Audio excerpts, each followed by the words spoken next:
Good afternoon, everyone. In our previous lesson, we took a look at some of the historical themes that we'll encounter during this course. Now we're going to start digging into the details in a 10-minute overview of historical reading strategies. As you can see, we have a pretty packed agenda today. Our focus is on a very high-level overview of 4 historical reading strategies. These are the strategies that we'll use in conjunction with the historical themes to explore various topics throughout the school year. So if you remember, we took a prior knowledge quiz first in Canvas to kind of give me an idea of the things that you understood about historical thinking and historical knowledge.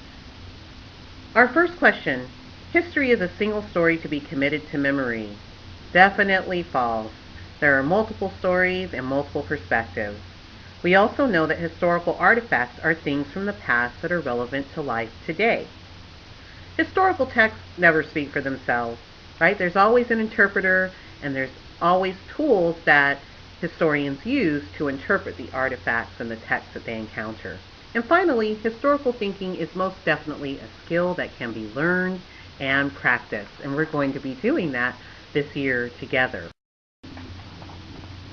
So the goal in today's lesson is that you'll come to appreciate that historical ways of thinking are learned, not inherited. And then we're going to learn definitions and processing questions for 4 historical reading strategies. And this is where your note catcher will come into play. Which standards are we working on? The Common Core Anchor standards that help us build foundational skills to access reading, writing, and listening and speaking skills are skills that are relevant to what we are working on in today's lesson. So are historians and social scientists just born awesome? Or is there something to how we develop our interpretations? Historians don't inherit the ability to make historical interpretations. Instead, they're developed through a disciplined practice of reading closely and slowly. As we encounter the vast number of primary and secondary sources that are gifted to us by history, we need to ask questions and examine closely using an analytical, critical eye that prompts us to source, question, and contextualize historical artifacts.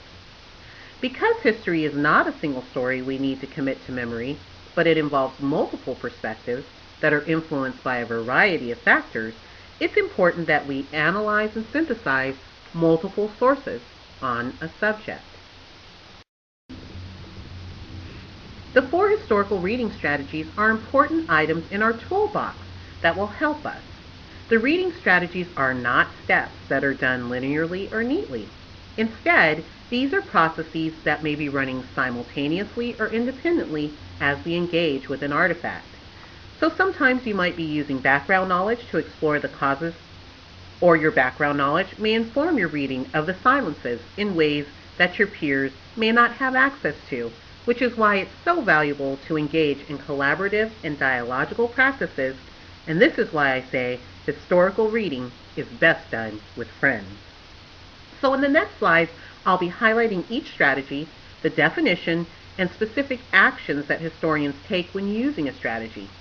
So pay special attention to the actions when you're using your note catcher to write down your notes, because these are the things that you're going to be expected to do as we examine the historical artifacts this year. Also, think about which of the strategies you know well and which ones you want to sharpen or strengthen. So the first historical reading strategy is sourcing. When we source, we give full consideration to the author of a document before launching into its contents. For historians, there's no such thing as free-floating information.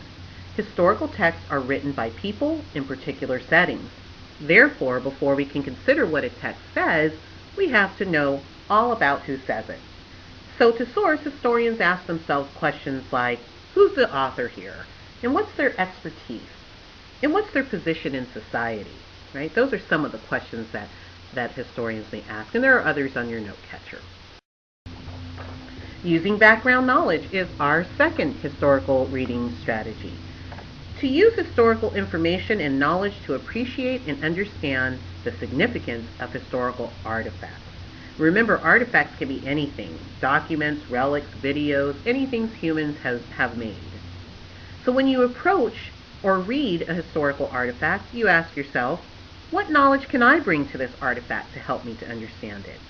Or another question you might ask is, what happened before, during, and after the preparation of this artifact that helps me to better understand it? The third strategy we'll be using this year is read the silences. And when we do this, we undertake a disciplined noticing of who and what the author does and does not talk about. So when we read the silences, we ask, what's the speaker not mentioning, right? Or whose voices are we not hearing? Or whose aesthetic is not expressed in a particular artifact? Explore the causes. This is our fourth historical reading strategy. When we explore the causes, we identify, analyze, and evaluate the relationships among historical causes and effects, distinguishing between those that are long-term and proximate, and noticing patterns of continuity and change over time.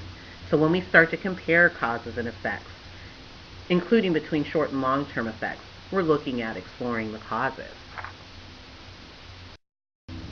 So yes, there are 4 historical reading strategies that we'll be using throughout this year to develop historical knowing and enhance our historical interpretations. We'll be sourcing, using background knowledge, reading the silences, and exploring the causes. When we meet for our live chat, we're going to be having a poll, and I kind of want you to get your mind ready for that poll, right? So that when it happens, there's a limited time to respond, you'll be able to have these in your mind. So first, think about your strongest historical reading strategy. Is it sourcing?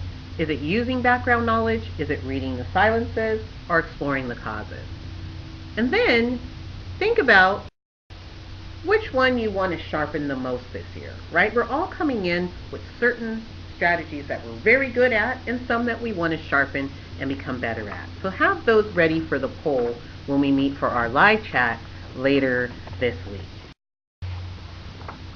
Finally, why are we talking about this? Why does it even matter? Historical thinking matters because it prepares all of us to face the challenges that confront us as citizens in the present. Critical reading is essential for an educated citizenry, and by practicing these historical thinking and reading strategies, you will become a stronger historical thinker. I look forward to seeing you all at our live chat. Thank you.